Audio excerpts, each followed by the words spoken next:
Hi, welcome back to A Cut Above, brought to you by the Southern Forest Products Association. I'm your host, Christian Moises, Communications Manager with the SFPA, and we have another first on A Cut Above.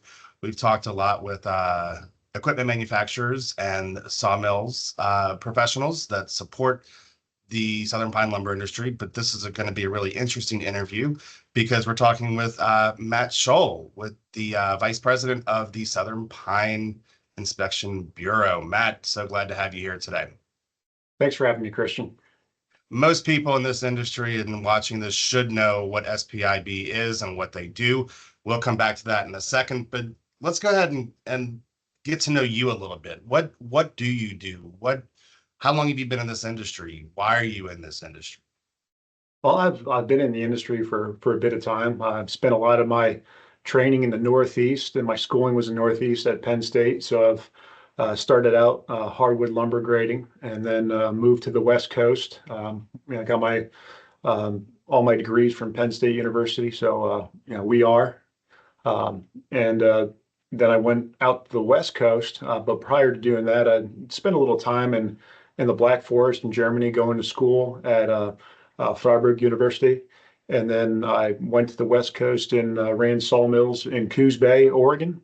And then from there, so I got a chance to run both planer and sawmill side out there, and did some quality control. And then eventually made my way down here to the South, where I worked as a corporate quality leader for a large corporation, and had a number of sawmills underneath my responsibility from a QC standpoint.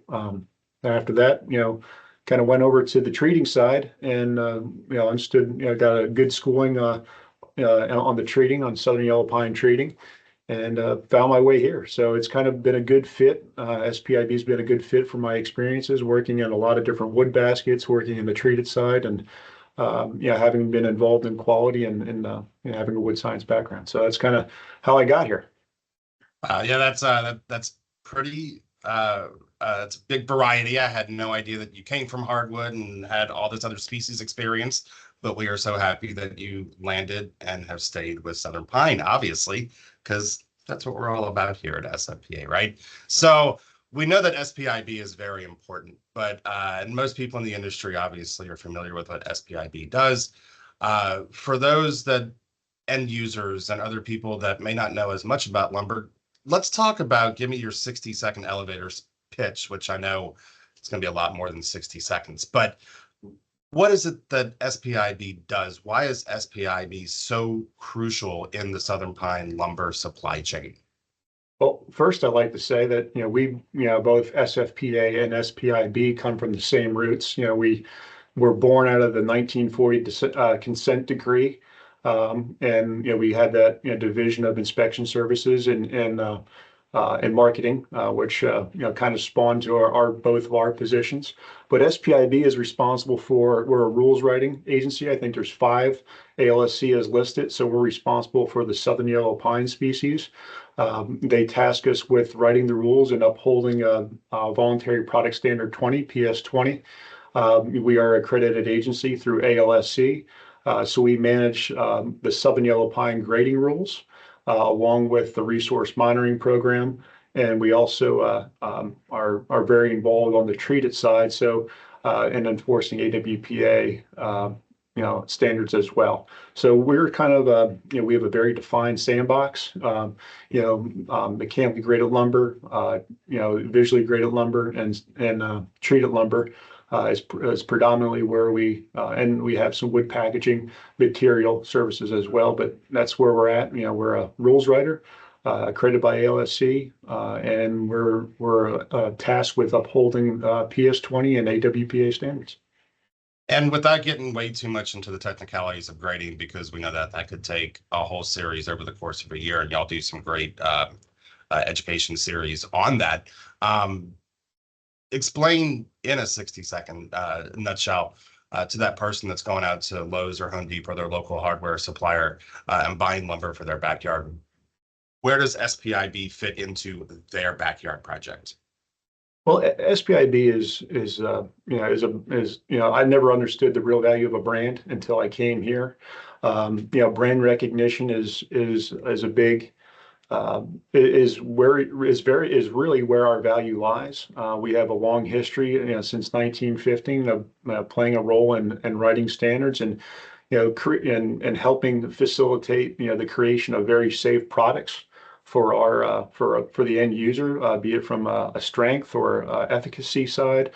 So when you see that SPIB brand on offer on the big box store or the independent distributor, or perhaps you see it overseas, you can have faith that that product meets those applicable standards. Yeah, and that's a great point. You talked about the SPIB stamp, and we could talk forever about this, but hopefully anybody who's watching has been to southernpine.com to check out those lumber resources. SPIB also has some great resources, and one of those resources, again, we were talking before we jumped on this call. I had no experience in this industry. I didn't know how to read a grade stamp. And that's actually one of our most read web pages, is how to read that grade stamp that has SPIB and all those little numbers and symbols that are on each piece of lumber. And that ties back almost directly to what SPIB does. So moving into some of the fun stuff, we could talk about this technical stuff forever, right? And it's all good quality stuff, but check the websites for more information. Matt, you mentioned earlier about how you got into the industry and you've worked with hardwood, softwoods, all the different species.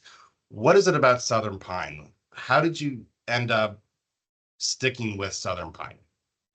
Well, I mean, I was very, very fortunate and blessed, you may say, to have interacted with the right people. And I was drawn down to the South, for a job opportunity that was very, kind of fruitful. I had great mentors along the way. And I think through that mentorship, and that sense of family, I felt like I was home here. I have three boys and a wife. I met my wife here in the South, so that really cemented me in here in the family. Creating my own family and being part of a larger Southern Yellow Pine family, has really paved the way for me and my happiness, both in my career and personally. So, we talk a lot about how Southern Pine is one of the best softwoods and kind of speaks for itself, right? I'm not going to sit here and sing the praises because we all know that. But what do you want people, not only in the industry, but end users, those homeowners that are using Southern Pine lumber for projects? We're seeing Southern Pine move into markets, especially out west and even internationally, areas that haven't historically worked with this type of species before. So what is it that you want people to know about Southern Pine lumber? Why is it such a high quality product? Why is it the preferred building material? What are some of those talking points? I mean, the talking points to me really are in the product's characteristics. You have a lot of versatility, a lot of strength. It's one of the strongest building materials that you can use per characteristics per unit volume. It's got good permeability for your treated needs, so it's easy to penetrate Southern Yellow Pine given its anatomical structures and it's to get the chemical into the wood.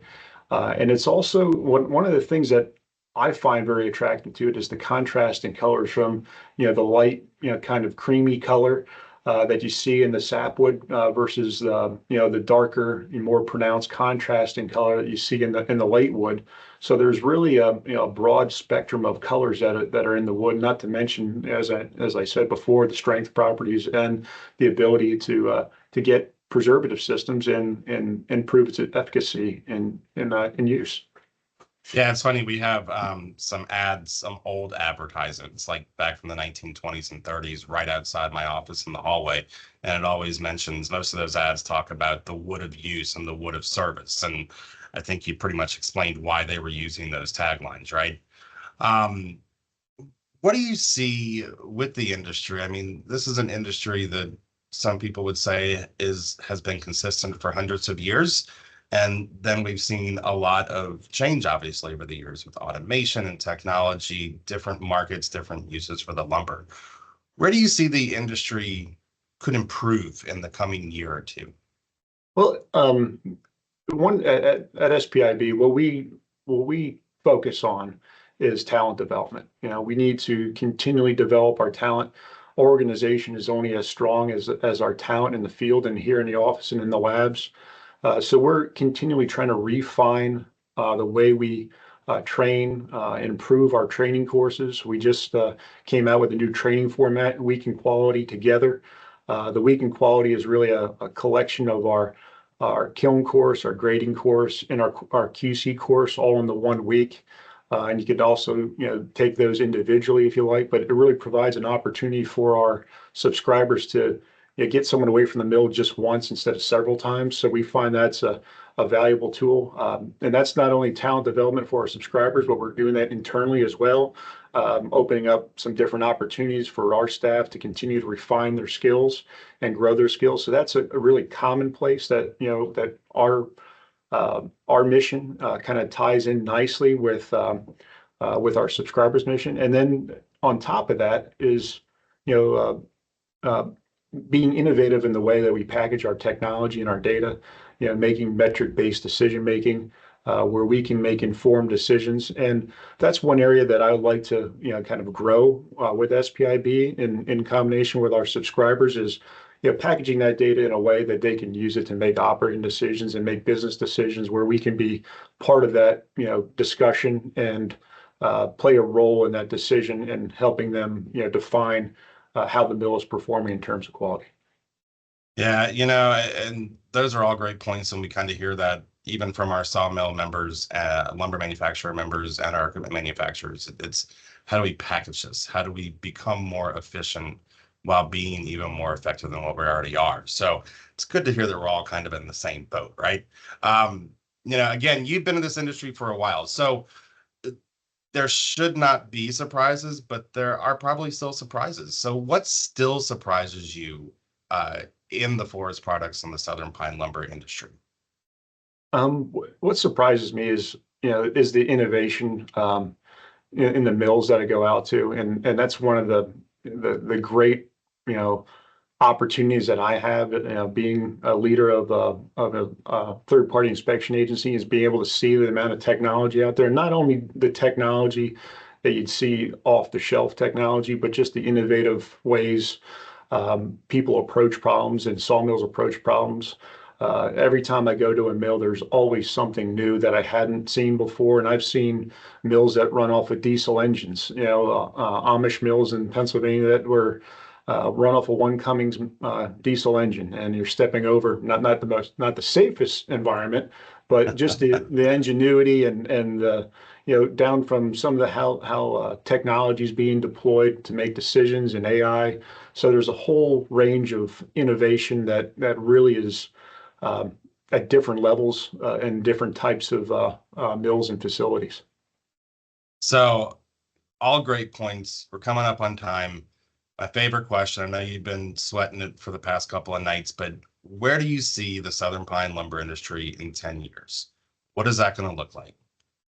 I just see that from where we're at right now, we have a lot of cold steel, given the curtailments that are happening and the lull in the market. But there's also a bunch of pent-up demand.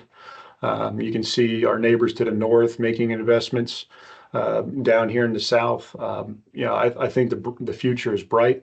I think the future is bright for SPIB. We're going to continue doing what we do best and reinvesting in the services that we provide. I think there's a long runway, and especially with with the demand in the marketplace and the assets that we have available to meet that demand. Yeah, well, Matt, all great. I could talk with you for hours, obviously, and I know you could talk for hours on this. But again, check out both of our websites, SFPA, SPIB, lots of great resources. But Matt, really appreciate what you and the SPIB team does. We appreciate the partnership, obviously, that SFPA has with y'all. And thank you again for your time. Thank you, Christian. Thank you for having me. We'll catch you next time on A Cut Above.